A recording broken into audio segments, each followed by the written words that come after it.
Welcome to the Solutions Series at A Job Near Home. We're back with Jeff Nischwitz, who is the Chief Question Officer of Think Again Coaching.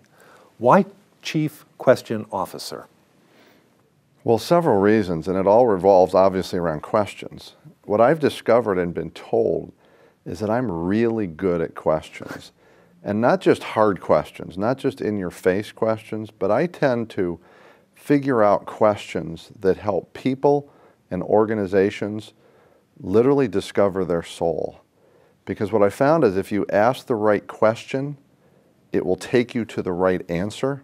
In fact, I have a tagline that says, the question is the answer. Because most of what we need and need to know and all the ideas are in here, and the right question from the right angle at the right time will draw it out and make it real. In the perspective of business development, again, we don't like the word networking, but relationship building, what role does questioning, the proper questioning with thought, play in developing and building that relationship? Well, there's 3 or 4 key points to that, and it is essential to relationship building.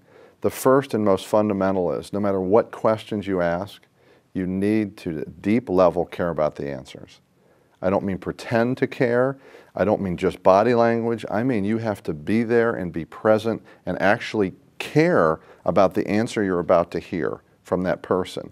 And I think you've called it full soul listening. Full soul listening, which is where you take, it's experiential. You're not just paying attention, you're not just zoned in, it's not just body language, it's just taking in the whole person, which is why I've talked about earlier, it's so critical to ask questions that go beyond the superficial. Because at the superficial level, you'll only learn superficial. But if you ask deeper, different questions, and this approach of caring about the answer, you'll get to really understand that person. Give us some examples, some things, some principles, maybe 3 that you've used that are important. Well, I've found that the essence of questions are 3 parts. The first is most of us ask questions to get information or data. And at some level, we think it's a higher level to say, I'm trying to gain knowledge. But that's still too low of a level. What I say is when we're asking questions, our number 1 goal should be to seek to understand. Right. And to understand, we need context. And I'm a big fan of the concept of context. I need to understand everything that's going around a person and organization to really understand them and what this organization is. So the first level is seek to understand, much higher level. The second point is seek to know that person you're talking to.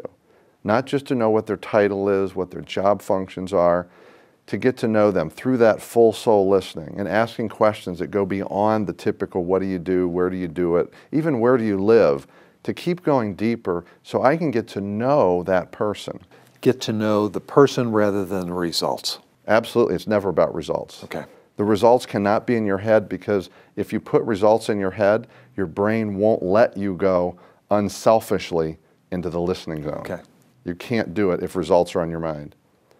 The third piece is looking for ways to help. Now, I don't help everyone. I'd love to say I do.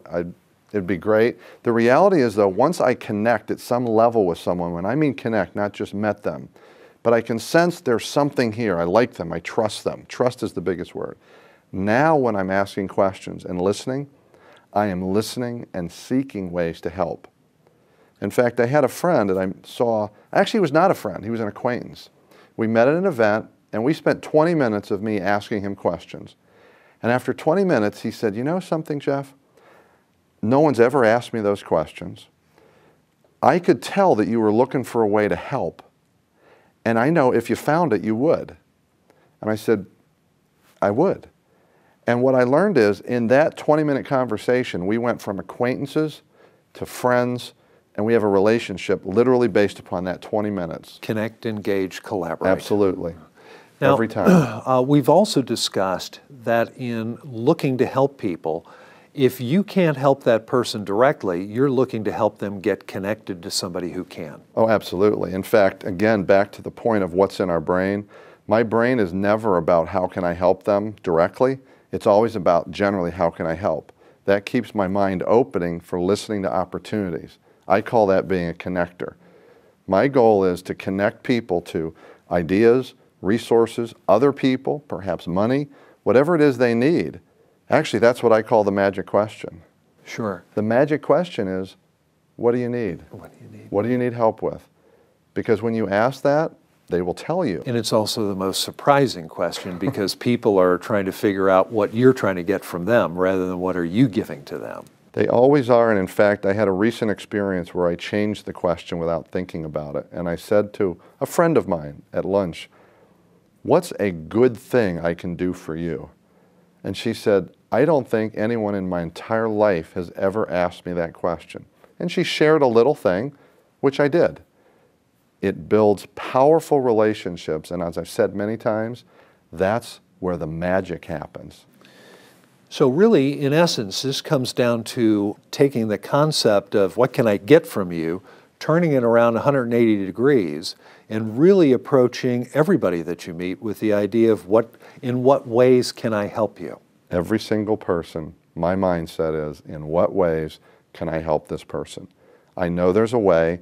I'm not going to invest all of my time or even a majority of my time. None of us will. That's not what it's about. But if we all take a little bit, we can give a lot, and it pays huge dividends, not necessarily in reciprocity, but again, building this group of relationships, people that when you need them, you can call on them. They become raving fans. And I believe I've done a pretty good job of creating raving fans out there that when they hear my name, they're not only going to say good things, but they're going to tell people, you need to talk to Jeff. Jeff will help you. Jeff's a connector. Jeff can add value, which is what this is about. It's adding value to a relationship. If you were to talk directly to somebody watching this video today and say, these are 3 things that you can take from this session and use immediately in your business life, what would those 3 things be? The first one is to stop thinking about results. Because if you're thinking about results, you cannot be committed to helping. Okay. It's impossible.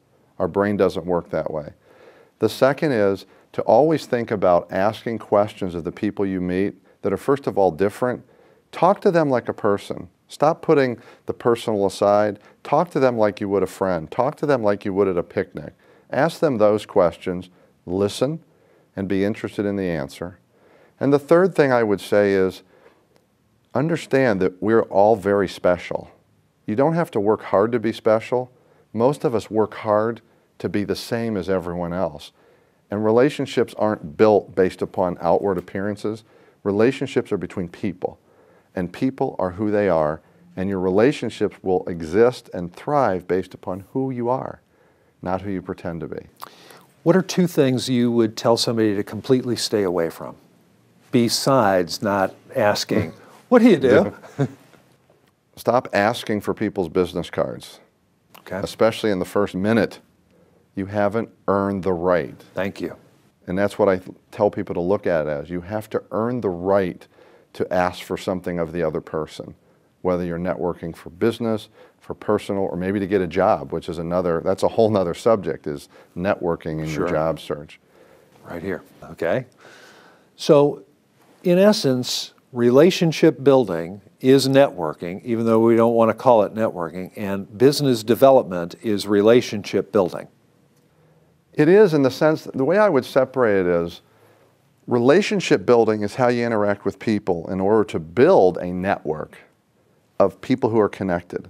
I call it my team. I look at them as my team. I can call on them when I need them. And most of us actually are not very good at asking for help, but those of us who figure it out, when we're ready for help, we can go to that team, sometimes on short notice, because we've made all these deposits in the bank. We've earned the right to ask for help when we need it, because we cared about them first, second, and third. And people wanting to get a hold of you can get a hold of you at jeff@thinkagaincoaching.com. That's right. And thank you so much for being here today. Thanks, Bob. Thank Great you. pleasure. And our job today is to go out and build great relationships that can help in our business development by really not asking what somebody can give to you, but what you can give to them. Thank you.